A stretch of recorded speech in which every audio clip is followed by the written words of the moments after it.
Everyone, Noob's Journey. Oh yeah, I've got Red Letter Media video up there.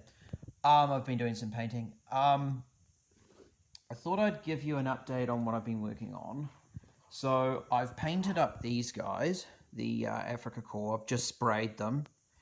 They look okay. Just desert yellow from the army painter, nothing special.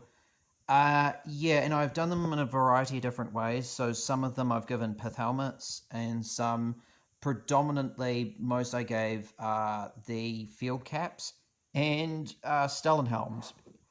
Oh, and just to amend a couple of things, the bike is not 75 New Zealand dollars. I don't know why I said that.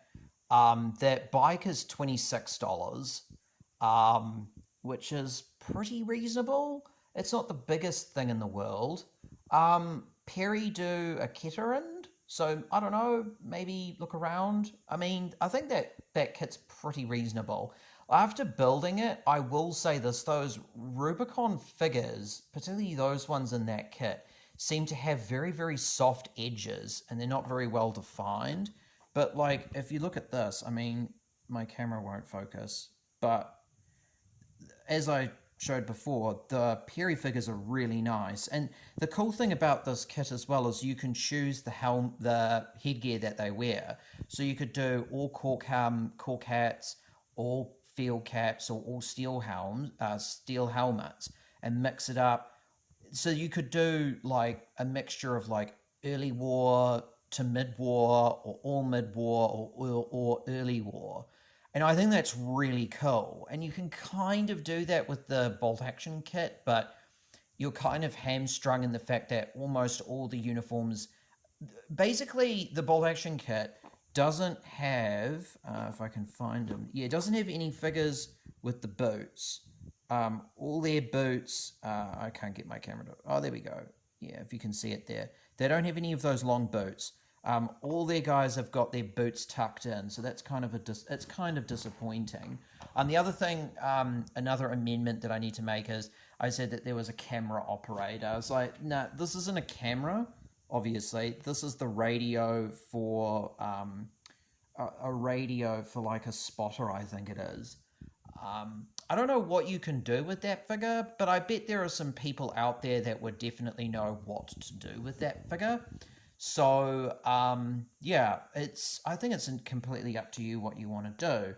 But yeah, I think yeah, overall I thought they were quite good to build. There were some parts I thought that were a little bit fiddly to put in. And one advantage I think the Warlord kit has over the Perry kit is I think there are a lot more weapon options, in the sense that the Perry kit like will only have like a handful of only has like a handful of rifles, whereas the bolt action kit has lots of different rifles and lots of different poses. You've got like so much choice in that Warlord kit. The other thing as well, which is kind of a shame, is the Warlord kit. Another advantage the Warlord kit has over the Perry kit. So it's really up to you in terms of what you buy. But the Warlord kit also has decals, so you can give your guys Africa Core insignia on the sides of their helmets, and also Africa Core also had on their arms. I don't. You already know what an arm looks like. You don't need to see what mine looks like. Um, they had they would have Africa Core written on their armbands to say like we're in the Africa Core. Um, yeah, and so you get those decals in that kit, which I think is really, I think is pretty cool. But one advantage the Perry kit definitely has is those are cheap. They're real cheap. $44 for New Zealand dollars in particular. $44 for 38 figures versus I think it's 75 for 30. Like you can almost get double the amount of figures for basically one box of Warlord Africa Core. So it's up to you in terms of what path you go down. The other thing that I thought I'd show you is I got some paints for painting Africa Core vehicles. I got the Africa Core paint set um, that is now out of it's out of commission now, but there's a new one that's come in, and it's really good. And I thought I'd show you my Opel Blitz. Here it is here. I've basically finished it. There's a couple more bits and pieces that I can add to it, but like I'm going to add the cruise, obviously. This isn't glued in, so yeah, I'm not too worried about that. Yeah, overall, I think it's turned out really well. The dust effects from AK Interactive, I think, are really cool. I haven't really paid too much attention to painting the underside of here, just because like not many people are really going to be looking at it, but I at least kind of tried to weather it up a little bit. I'm really happy with how the engine grille turned out. So the engine grille was basically painted like the whole model. So it was with brown from AK Interactive. And then after that, I used a gloss varnish. Sorry. After that, yeah, so brown and then gloss varnish. And then that's when I started to use all of those like filters and stuff. This was given a coat of filter and was also given a coat of wash. That's why that kind of stands out a little bit. Not as much as I would like. But I think it definitely worked on the doors, and the door hinge, I think, worked out pretty well. And it worked okay on those bits coming down here.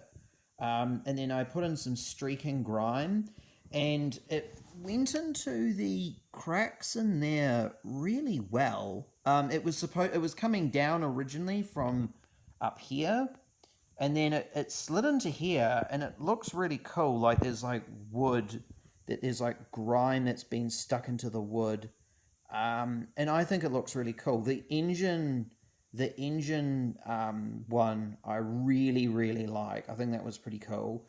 I also used the worn effects, and I did some chipping. I think the chipping stuff is pretty good. The tricky thing with the chipping stuff, I think maybe this is an AK Interactive thing.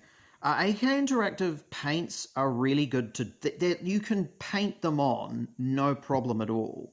You can paint them on, no problem at all. The issue with AK Interactive paints is that you'll need multiple thin coats to get them to go. So that is I don't know off the top of my head what color this is, but you could almost say this is like a Vallejo Russian uniform green.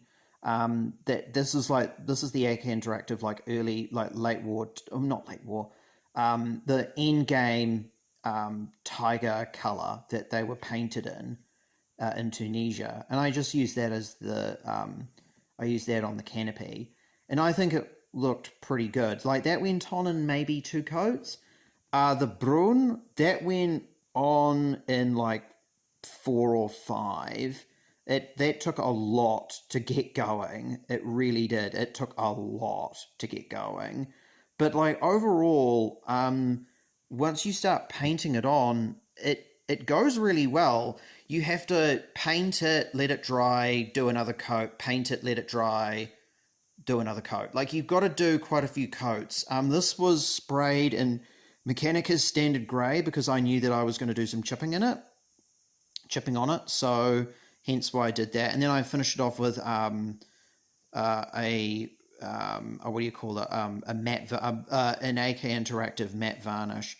And overall, I'm really happy with how it turned out. I put in some like mud, like kind of like light sandy mud stuff, and yeah, just weathered it up. Yeah, I'm pretty happy with how the wheels turned out and the signs and everything. The iron cross, it's a bit uncomfortable. But yeah, no, like overall, I would say that this is from Rubicon a really nice model. It would be nice that I think this is a really good model. I think that you could definitely get a few of these and a few of the Warlord Games ones and just mix them up. I think you'd probably be fine. I don't think many people would really care.